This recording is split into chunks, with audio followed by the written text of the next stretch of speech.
All right, everybody, welcome back to Experience Distilled. John Little and I have teamed up and combined forces to help distillers navigate the headwinds. All right, so today's episode, we're going to talk about distribution challenges and what a craft distiller or distiller of any size needs to know when they get into a distributor relationship. All right, so first, let's just talk about what is a distributor. The 21st Amendment repealed prohibition and effectively said to each state, you can decide how you want alcohol distributed in your state, effectively setting up the three-tier system.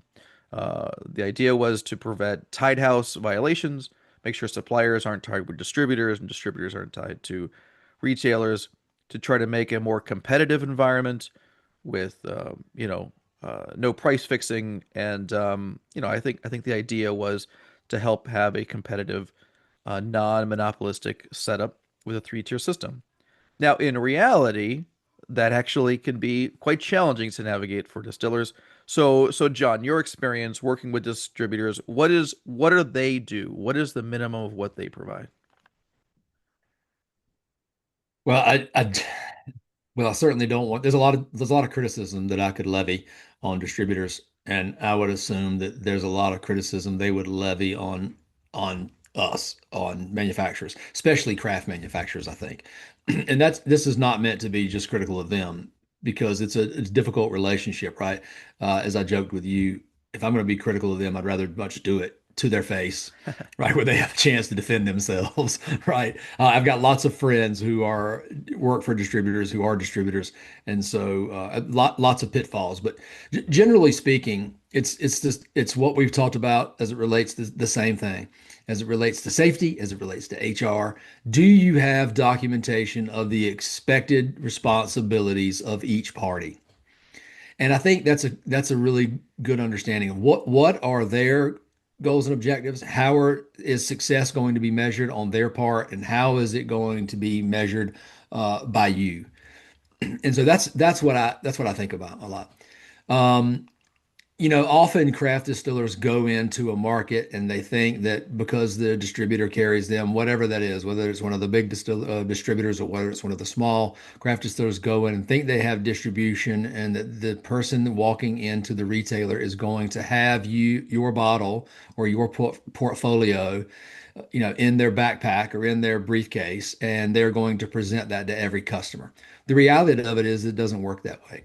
Most of the salespeople are being, promotions are done on a calendar basis, an event basis, on some sort of drive that is going on during that period. How are you being incentivized this period? Whether that's really a month, or whether that's a couple of months, or whether that's the year. How are you being incentivized? Are you being incentivized by menu placements, by bottle placements, what just total case sales?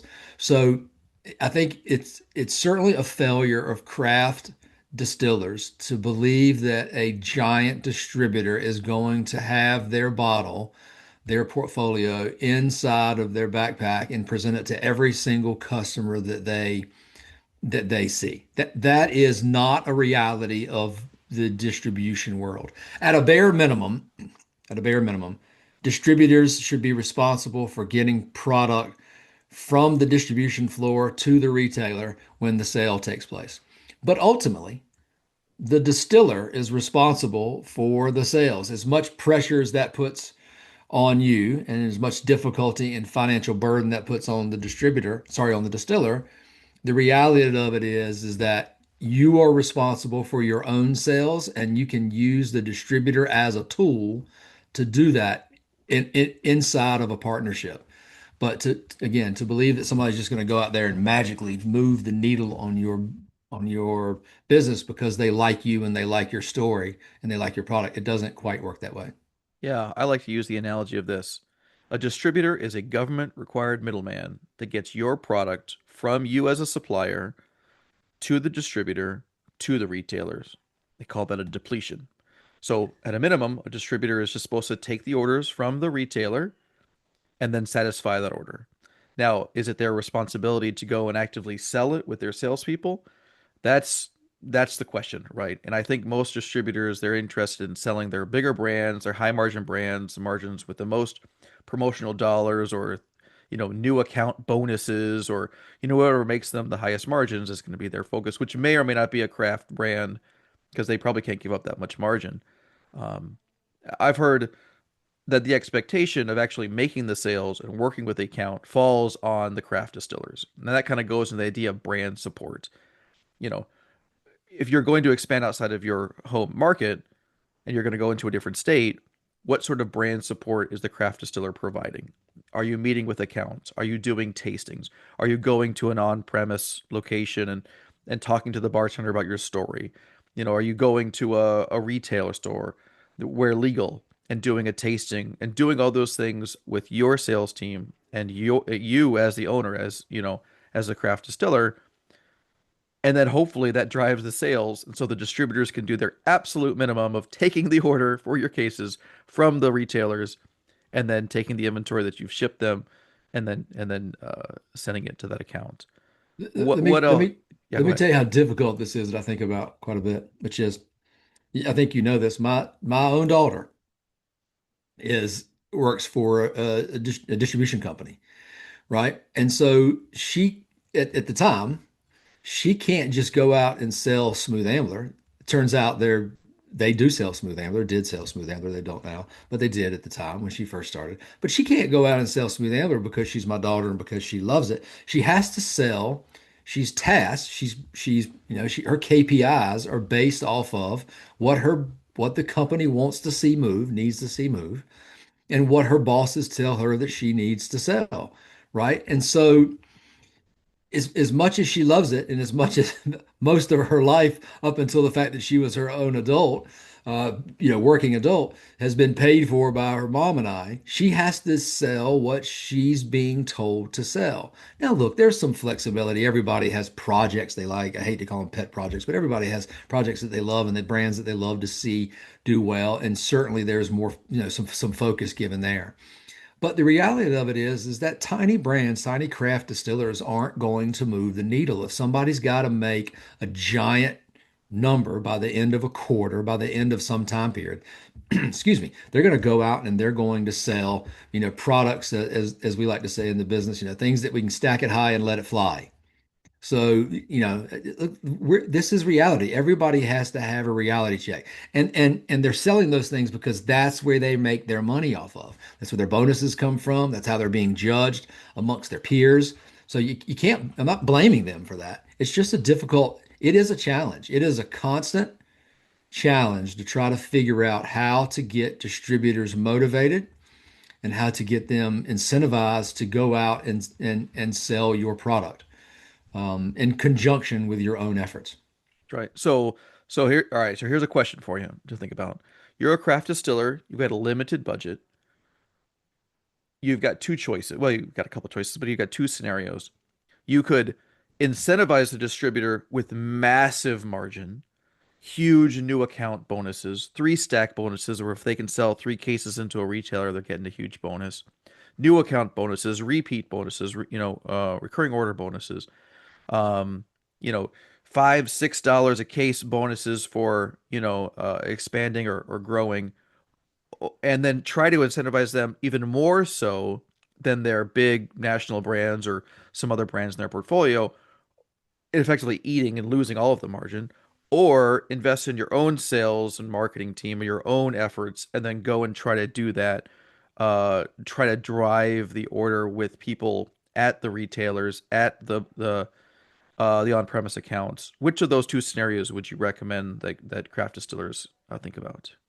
I think it's hard to say that without more data to Sure, clearly sure. understand. What you should focus on is controlling as much as you can control in areas where you have more margin. So there are states, as you know now, that have whatever the correct term is, not a loophole around the three-tiered system, but they're legally allowed to, for instance, in some states, you can do self-distribution below a certain case threshold. You can do, as you know, as we talked about before, you can have your own gift shop or visitor center or tasting room business, and the margin there is much higher. So control as much as you can there. run as much business as you can through those areas, and then see how you can grow, whether that's direct to consumer. And then you decide, I think going deep is greater than going wide, a much better strategy than going wide. So have a limited market, try some things in markets that are close to your home, close to your story, or you have a really good reason to go there, right? Maybe there's some sort of emotional connection, excuse me, some emotional connection with your brand, but but go there and try a few of those policies, not a shotgun approach, but have a very targeted approach where you're going to incentivize on menu placements or bottle placements, on premise, or you're going to do an off premise, as you mentioned, a case incentive. But the reality of it is that everything that you think you can do with money, the heritage distillers and heritage brands are going to do more of. So find something that's unique to your brand. They are, if it's going to be a race on dollars, you're going to lose. Yep, yep. So you're actually talking about a third scenario. Maybe minimize what you're distributing, if anything. Focus on your local market. Focus on those high margin route to market options. Direct distribution where legal. Bring people into your gift shop. Try to sell the bottles, either direct to consumer or out of the tasting room, and then try to maximize throughput where you're actually making money versus losing money through the distribution network. Yeah, All right. again, you got to have some distribution in some markets, right? Some markets require it. I'm saying have a very, very focused strategy. Try a couple of things over a given period of time and find out what the results are, right? With clearly defined goals and objectives, and then see where you are after that. See what works. Yeah. All right. Thanks, everyone. That's it for today. Tune in next time, and we'll continue to fight the good fight. Thanks, everyone.